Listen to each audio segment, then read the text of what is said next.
Daily. Taste the Daily.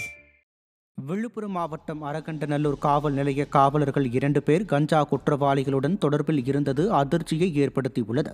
Ganja குற்றவாளிகளின் cellphone எண்களை ஆய்வு செய்ததில் தீனதயாளன் மற்றும் தேவநாதன் ஆகிய 2 காவலர்களும் தொலைபேசி மூலம் தொடர்ச்சியாக உரையாடி வந்தது தெரியவந்தது.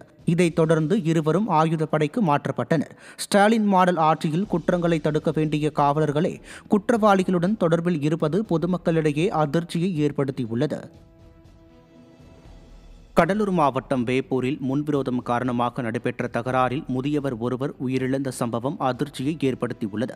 ராமலிங்கம் மற்றும் சுப்பிரமணியன் ஆகிய இருவரிடையே முன்விரோதம் காரணமாக வாக்குவாதம் ஏற்பட்டு தகராறாக மாறியதாக கூறப்படுகிறது.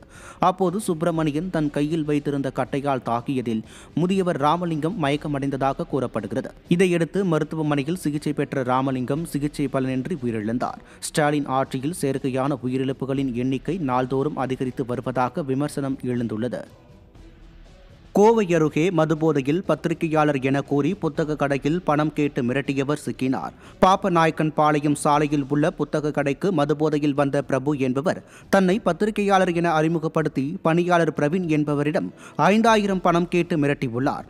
பணியாளர் பணம் தர மறுக்கவே அவரை தரைக்குறைவாக பிரபு பேசியதாக கூறப்படுகிறது. இதுகுறித்து புத்தக கடை பணியாளர் அளித்த புகாரின் பேரில் பிரபு பிடிபட்டார். துருப்பிடித்த இரும்பு